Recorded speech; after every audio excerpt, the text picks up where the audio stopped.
Hi, good evening, everybody, and welcome to BoosterHub's fall kickoff.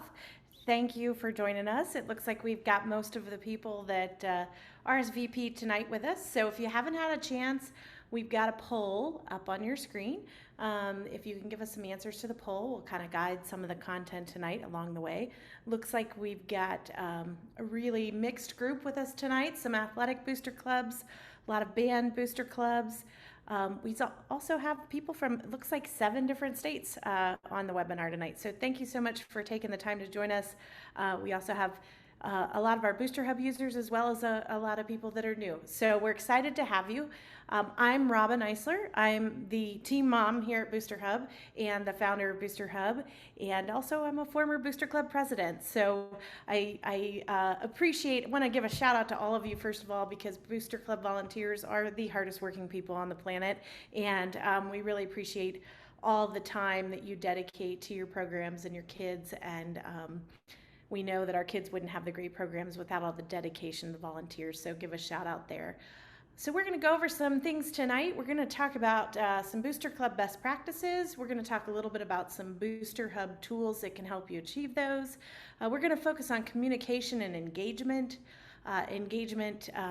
We use a lot here at BoosterHub, and to talk about both fundraising and volunteering. So I kind of consider both of those donations, and we wrap those into one word: engagement. So if you've got high levels of engagement, your fundraising is doing well and your volunteering is doing well.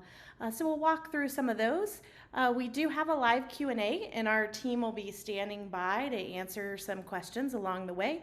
And then at the end, we'll continue the Q&A, and I'll answer any questions that we have remaining at that point in time. So ask questions. Feel free to share anything that you want to do on the Q&A, and we'll get started. Right, I'm going to leave that poll up for just a couple more minutes, and then we'll close that. If it's in front of your screen, you can minimize it if you'd like. And we'll move on to our first slide here tonight. So we jumped on the Little Miss bandwagon. We couldn't help ourselves and made Little Miss Booster Hub. She can't help herself. She's always supporting her booster club. And so we thought that was a great representation of really the fundamental purpose of a booster club, which is being the #1 fan of your program. And so people ask me all the time, what do you do? And I said, well, my job is to be in the stands at every game and to help raise funds and help encourage volunteers to support our program. And so I think it's always good to visit that as the when we talk about any best practices for a booster club, that's really our number one goal. The other thing I think that's really important that often gets overlooked and sometimes isn't considered the role of the booster club is sharing the need. And so when we talk about sharing the need, we're talking about sharing the message from the booster club of what the program could use, whether that be funds or volunteers or fans in the stands. And doing that across different audiences with different messages. So we're going to talk some about that tonight and some best practices and some tips and tricks that may be helpful to you. And then the other role of the Booster Club is really to manage the business of the club.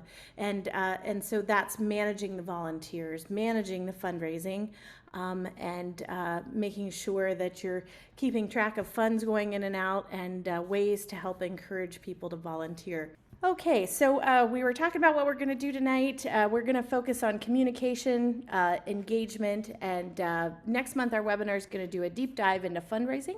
So join us next month for that topic. And we'll go ahead and get started. So when we look at the purpose of the Booster Club being communication, and we are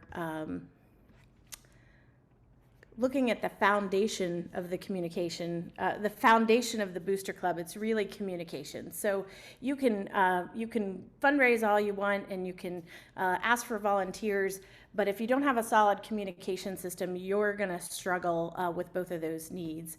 And so oftentimes when people come to us and say, gosh, we can't get people to volunteer, we can't get people to donate money, 99% of the time when we take a look at them, it's because they have weak communication. And so that could either be a poor mailing list, a bad tool, or they're not doing it enough. And so one of the things that I encourage you as the champion of your booster club is to communicate often, to make sure your message is communicating the need of your club, and that you are using different methods to reach your different audiences.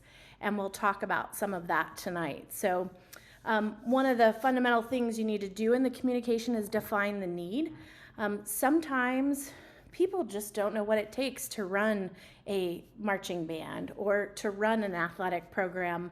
And so defining some of the things that you're doing in the Booster Club to support those programs is really helpful and can really help get your message out. And honestly, I've never found a community either of parents or a town that doesn't get behind a group of kids and support them at a high level when the need is really defined and people know what it is. The other thing you want to think about in your communication is internal versus external. And so by internal, I mean within your booster club and with your booster club members. So that messaging may look different than your external communication, which would be to your sponsors, to your community, and to things like that. So anytime you're sending out a communication with your booster club, you may want to be thinking about, is this internal and I'm trying to rally, funds and volunteers, or is this external and should I be doing more external communications, getting people to attend our events and getting people engaged in the program? Because if you can get some, external support outside of the families in your booster club, you're going to be healthier and stable and grow more than if you depend exclusively on the families in your club. We have a great example of this in our hometown. We have a Sun City development that's a 55 and up community, and we've got 10,000 residents in that community here, and our local booster clubs have done a phenomenal job of embracing that community and getting them really involved in the booster clubs at our local high school. And so that really just adds value to all of our programs when we can get those external people involved. And we'll talk about some methods here in a few minutes, and then also if you can get your students or your athletes to participate in some of your communications, and a lot of this is focused on social media, it's just gonna give you a great boost, because when people see the kids in action and they see the kids actually showing off what the Booster Club has done for them, it's a really, really powerful message. So one thing I wanted to share, and this is not specifically related to booster clubs, but it's a general marketing rule, and it's the rule of 7. And if you haven't heard of it before, it's that on average, it takes a person seeing something 7 times before they interact with the message or do the call to action. And so from a booster club perspective, this is so important. I know as the champion of the club, you are sitting back and thinking, I'm sending so many emails and everyone's tired of hearing from me. And the reality is they probably haven't even seen the message yet. So you really want to get that message out there. 7 times is a great rule of thumb. It gets a little busy when we're trying to do all the activities that we have in our club, whether it's time for our fall fundraiser, and then we have our banquet, and then we have this. So, you have to kind of manage the rule of 7 a little bit differently in a club. But I highly encourage you to repeat the need, repeat it often, and then communicate particularly to your external audience through multiple methods to make sure they're receiving it. And when we talk about methods of communications, in today's world, we have the ability to send emails, we can do chats or text, we can use apps and do banner notifications, and then we can also do social media. And so I sort of take a one or all approach on this, and that'll make a little more sense here in just a minute. But if you're using email, and that's really your main source of communication, I can tell you may be missing out on some participation and some engagement. And that's because email boxes are overloaded. Our our average parent may be getting lots of other emails in their email box. They may be still checking their email, but also I can tell you we run a very complex email system here at BoosterHub, and there's a lot of emails that aren't even getting delivered. And so you'll just want to make sure that if you're using email, that you're also using some other types of communication methods. And then for the kids or the students, you know, they don't check their email half the time. If you look at their phone, they have 25,000 unread emails in there, so it's really not the way to get to them. If you're able to do it all in one place for your internal audience, that can be powerful. And so how can you do that? If you are using an app that your program is doing everything on, this is something we can do at BoosterHub, and you can get your band directors or your coaches to put the calendar in the app, and everything about the program is in the app. And the only way that anybody can get any information about the program is on the app, then that can be incredibly powerful and a very effective source of communications for your club. If you can't get that done, then you need to use all the methods. So it's sort of a one or all perspective.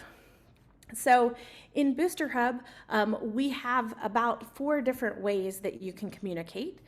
So you'll see the first one is announcements, and this is a feature we have rolling out next week. And this is a tool that will enable you to push a message out to the phone, and it will create a banner notification, and then your users will see it on their activity feed. So any type of information that you need to get out, that you want to make sure everybody is getting to your membership that's on the app, announcements are great for that. Email, of course, we have a great email tool that gives you the ability to create a branded email. And you can add buttons and things like that. Chat, of course, a great tool. We highly recommend using chat. And then so in BoosterHub, we've created our webmaster so that you can add things on your website and then quickly and easily share those to social media. So if we look down in the corner here, we've got our rule of 7 again. And so you see we've only got 4 different ways to share the communication. So you're going to need to do any large announcement particularly, or any large communication, multiple times on multiple methods to really get your message out there. When we talk about getting the students involved, I wanted to share this little tip that we did in our Booster Club. So in 2020, when the pandemic set in, we had an emergency meeting in our Booster Club, and we decided that we needed to budget for our fundraising to be 0 for the year. Obviously, with things going on in the pandemic, we weren't sure how things were going to stand. And so as we moved through the summer and we were looking for ways to get sponsors, it was really bleak. We didn't have a lot of options. And so we came up with an idea of, you know what, we can have the girls put their uniforms on, go out to local businesses and create little 1-minute infomercials. And by the way, if you don't know it yet, your students and your athletes are all master video producers because they've all been on TikTok. So you'd be amazed at the content they can create for you. And so we had them all go out and do a little 1-minute, 30-second to 1-minute video on our local businesses. And we started with our repeat sponsors that had been sponsors with us the year before. And it grew like crazy. And so we had sponsors coming to us, new sponsors that we had never had before. And we ended up with a record-breaking fundraising year in a year that it was really, really difficult to fundraise in. And so if you can get the students involved, get them to participate, you know, particularly for the external communication, get it out on social media, all different types. You'll have a great response when the community sees, you know, the kids in action. It's just such a powerful thing. It's also a great team building experience for your students. So now we're going to move on to engagement. And so when I talk about engagement, again, I'm talking about how people are donating or participating in your club, and that includes fundraising and volunteering. And sort of the bedrock or the foundation for your engagement is your membership. And so when your club is kicking off your season, and you're right now in late July and early August, the most important thing that you can do as the champion of your booster club is to be thinking about how to grow that membership, how to get more people on that mailing list so that you can communicate with them in all different ways. And I use the word mailing list, but I'm really talking about all forms of communication. And you want to be really focused on that membership and how can I make it grow, and how can I get more people to build our base, to do our fundraising and to do our volunteering. So when we talk about the membership, I call it the list. You know, we have to get the list. So this is how I want you to think about the list. I want you to think that you're going into battle and you're putting on your armor and you're going down to your school and you're going to talk to your coach or your band director or whoever is the head of your program, and you're going to say, hey, the Booster Club really needs this information. We need a contact list of everyone in our program. And whether or not your club is a pay-to-join Booster Club or everyone is included in the Booster Club, getting the list is really valuable.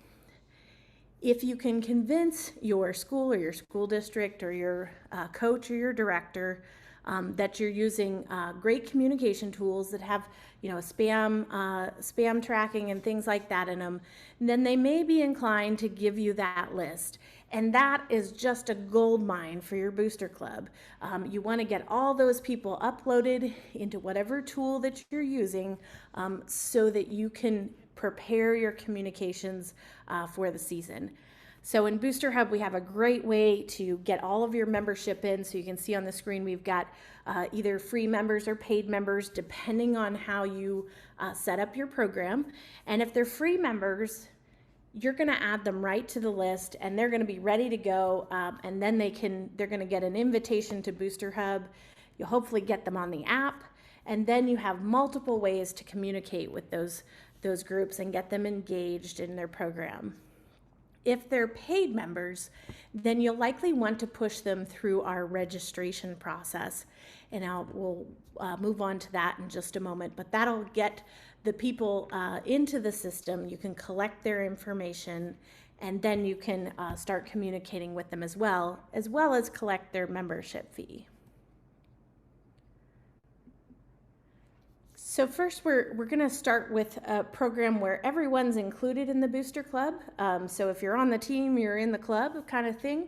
And so we'll back up just a moment. So one of the things I wanted to mention, if your Booster Club does not have the ability to sell things online or to register online, you need to get online. And it's we see a lot of clubs still that are still doing paper forms and chasing checks around town, and those clubs they're losing donations, they're losing engagement. People are trained now to go on the internet and to pay for things online.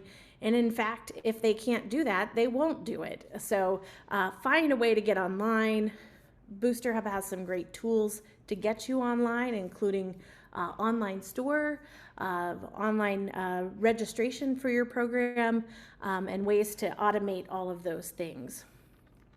So if you're a club that's all included and you're getting the list from your school and you've got everything set up and it's the first week of the program, I recommend setting up all your things that you have to sell and promote in your store. But also consider a registration process. So this may seem kind of counterintuitive because you already have the information. But if you want to set up a registration process, what may happen is you may get more family member information that you don't get on the original list. And so this is great. So my kids have been in programs for many years, and for years and years, I was the only person that knew what was happening with the Booster Club because it was my email that was on the email list.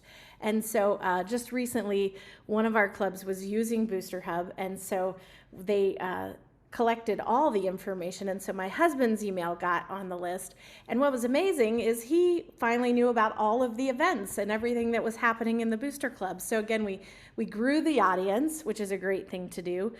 We got more engagement. He knew when the volunteer sessions were, and so registration can double your audience because you can get both parents involved.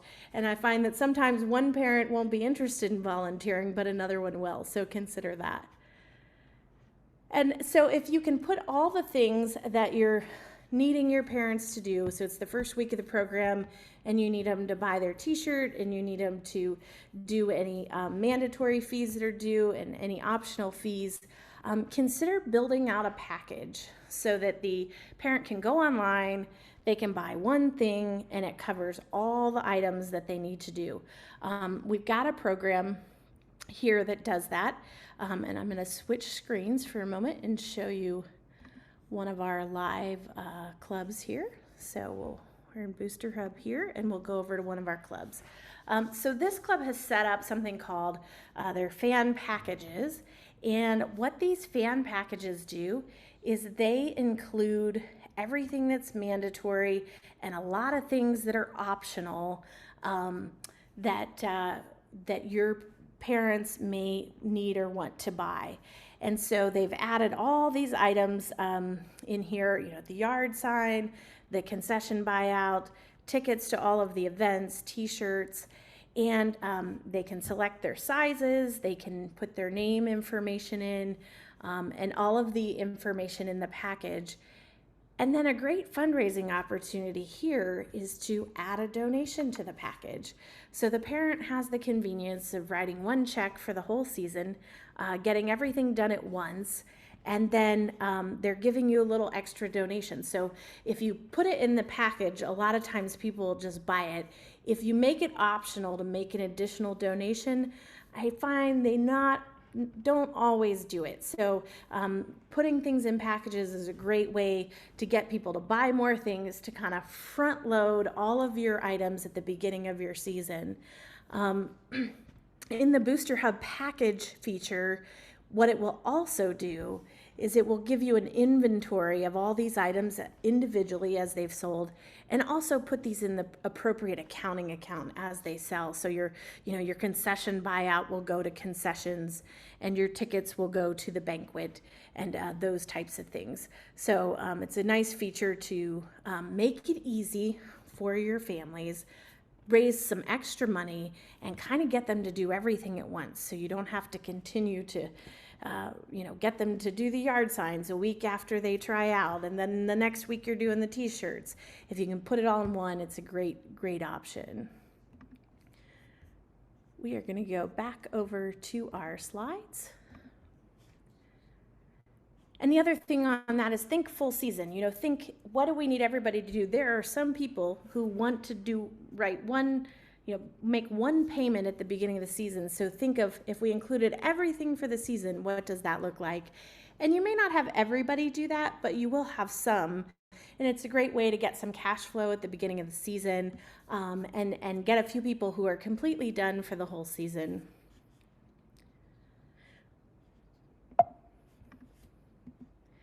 So if you're a club that the members must pay to join or go through a registration process, quite honestly, your job is a little bit harder. So you have got to go out and find the membership for your club. You don't have an immediate way to communicate with them. You've got to do outreach to find those members. So make it easy. Use QR codes. If you don't know how to make a QR code, Google it, or Canva has a great tool. It's super easy to make. You can put it in any of your communications. Links, work well on social media as well, and make it easy to find the registrations. So if you're having a parent night, one of our clubs that I spoke with this morning is doing a big sign with a QR code. So when the parents walk in, they can go right to their registration page and get all the information that the Booster Club needs. Again, make it easy. And the rule of 7, and on this particular thing, I would probably call it the rule of 14. You want to promote that registration everywhere and anywhere you possibly can, and do it more than once and often. So on the pay to join, when you're using the registration process, some of the things that you can do is you can combine, again, mandatory fees with optional fees. Make it easy. Think ahead in the season. Think how you can get people to do all the things that they need to be doing, later in the season. And I want to show another one of our live clubs here. So this is a sample of a registration page from our clubs, and they've set up their registration, so to collect their player information, parent or guardian. And then they've included the optional things, the Booster Club membership. They do not require a Booster Club membership, but you do have a fee to be on the team. They've given a general donation option, so this is great. So people can donate $5 or $500. Give them the opportunity to do so. They've included things like their T-shirts, their team meals, and even their spirit ads. So you can come down here, have all the information about your spirit ad, select your ad size, and you can set it up to be submitted. And so this is great. Not, sometimes when a season kicks off in the first, particularly fall sports, the first 30 or 60 days, you're hitting parents every week or two with something new. We got to get the T-shirts. We got, hey, spirit ads, because we got to get the media guide out. Putting it all in one place so the parents can see it all in one place and walk through it is a great way to simplify it for them and make it easy. It's also a great way to add fundraising opportunities in with your registration process. And then the other thing that we have in BoosterHub is a payment plan. This is also a new feature that'll be going live next week. And with that payment plan, you can give your parents the option to pay for this over a period of time, be it 2 months or 3 months, or whatever period you set. And what that does, it gives your parents the ability to commit to paying up front, and then BoosterHub collects their payment and it automates the payment for you. So it's not something you have to go out and collect in the future. It's an automated way to collect those payments. And from the Booster Club perspective, you know that you have that revenue coming, so you can count on it. So it's a great way to kind of give your parents a little bit of time, but also get the funds that you need to run the club.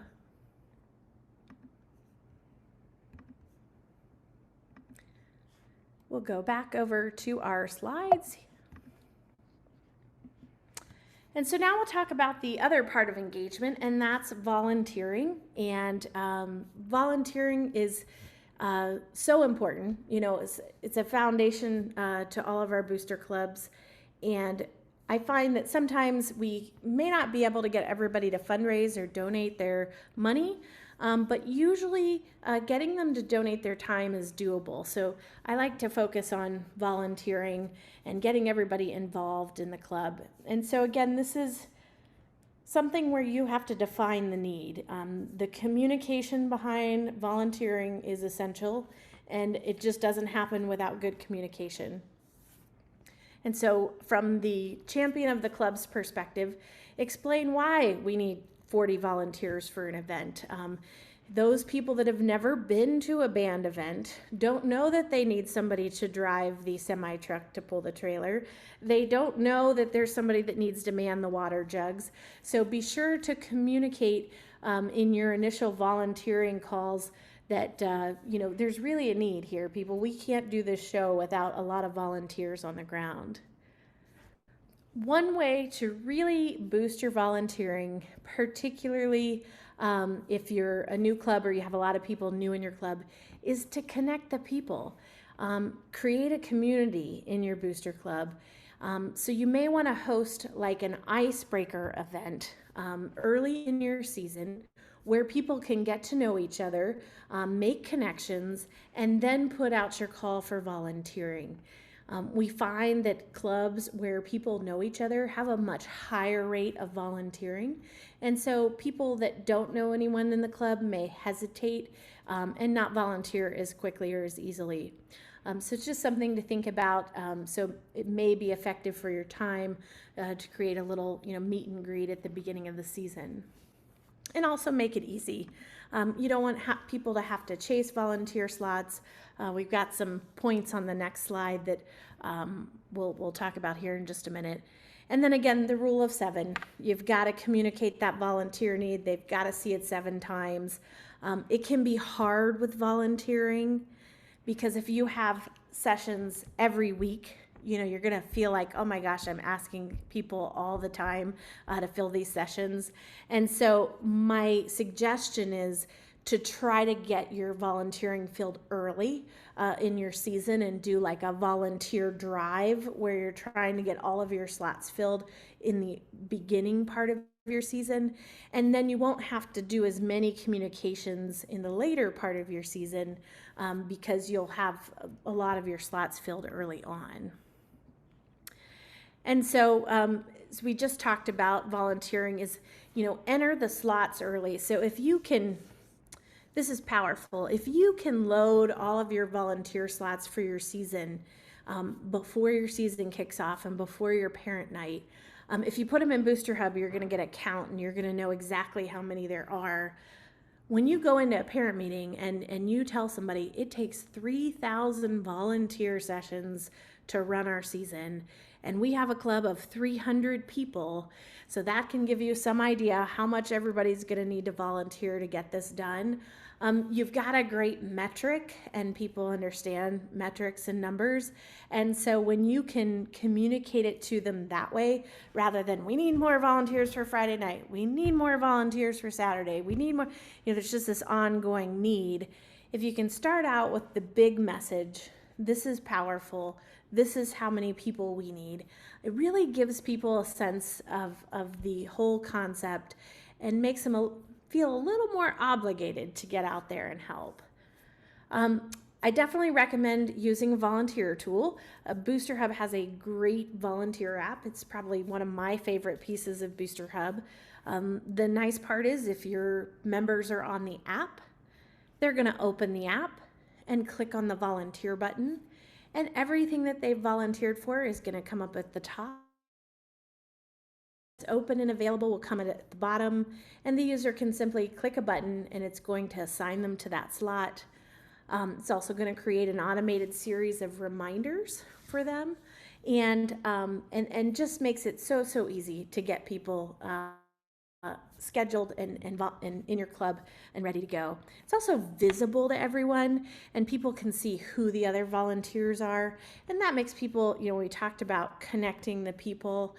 They're definitely more inclined if they see somebody they know volunteering than. And in our new app coming out next week, on the activity feed on the app, they'll actually be able to see people who have volunteered, and we found that that's a great driver too. When they see other people volunteering, they tend to jump in and get involved. And then something to consider with your volunteers is to consider barriers. And 2 of the biggest barriers that we see in volunteering are the day and the time. So if you have parents events on Saturdays and they have another child in a sport on Saturdays, volunteering can be done in other days of the week or other times. A great way to do that by volunteering is to get involved in the Booster Club, because as you all know, Booster Club volunteers work all the time. And so consider the time, also daytime during the week volunteers versus evening. You may want to schedule some varied shifts to be able to give people that work during the day opportunities, and also the people that may not be available in the evenings. The other barrier that we see from time to time is language. So for a lot of our programs that have people who speak different languages, consider posting some of your volunteer opportunities in both languages. And we find that that drives up the commitment to people to volunteer. And then finally, most importantly in volunteering is I like to use the 100% rule. And the 100% rule is that we in booster clubs, nothing can be mandatory. So if you didn't know about that, as a nonprofit, you can't make any payment or any requirement to give time mandatory. It'll violate the nonprofit rules. So I like to say we highly encourage 100% participation in volunteering, because everybody has some time available that they can give us. That's also a great metric that you can measure. So in BoosterHub, you can see who's volunteered and how many out of your membership have volunteered. And then we can send, communications that say, hey, we're really working towards 100% participation this year in our program. And right now we're at 75%. And what that message really says is, hey, you 25% that haven't volunteered, we need your help too. And that's also a great point, is to make sure that you are using positive messages. So we had one of our Booster Club presidents here, we had a big club that needed a lot of volunteering, and they sent out these messages that would say, if you don't volunteer, we're not going to give money to this program and that program. And I found that I never wanted to volunteer for those programs. So highly encourage, keep the message upbeat and positive, and focus on that 100% rule, and keep sending that message to those people who haven't quite met that rule. And I suspect that you'll get there. And I'm proud to say in my last year as Booster Club president in our club, we did get to 100% participation on volunteering. And that's a great thing. When you can spread the work over a large group of people, it's really amazing, and it helps also build a great community around your program. And we'll wrap up here. We'll kind of revisit that Booster Club purpose again. Again, the pyramid over there with communication being the bedrock of the club. I can't stress it enough that communication is the most important thing you can do. It'll boost your fundraising. It's going to take some of the workload off of you.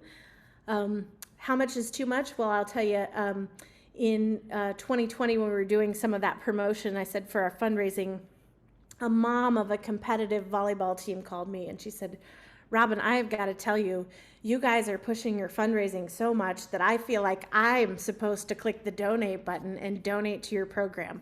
So I can tell you when you've done enough communication, and it's when your competitive volleyball team wants to donate to your team. So that's how you know you've gotten the message out there enough. Use tools to help.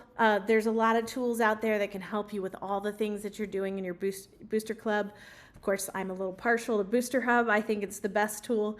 It is the only tool built exclusively for booster clubs, and we do try to encompass all the activities of your club.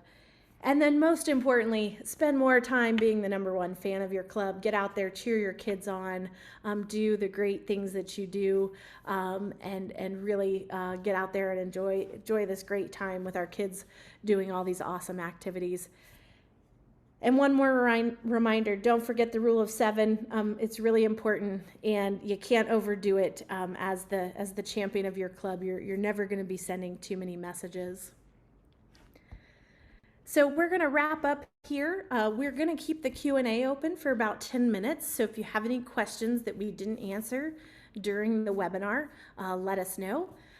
If you're a Booster Club, a current BoosterHub subscriber, thank you for joining, and you'll be receiving an invite this week to our BoosterHub admin forum that we're launching. It'll be a great place to find a community of other Booster Club directors and share best practices and ideas, both generally on your booster clubs and then also with BoosterHub. We find some clubs are using BoosterHubs in some great ways, and so we want people to share that. And if you're not a member of BoosterHub, then visit boosterhub.com and you can sign up for a demo to see our product, or start a 45-day free trial. We'd love to have you join us and helping everyone knock it out of the park. Thank you so much for everybody's time tonight, and we look forward to working with all of you. And again, we'll leave the Q&A open. If you have any questions, just let us know.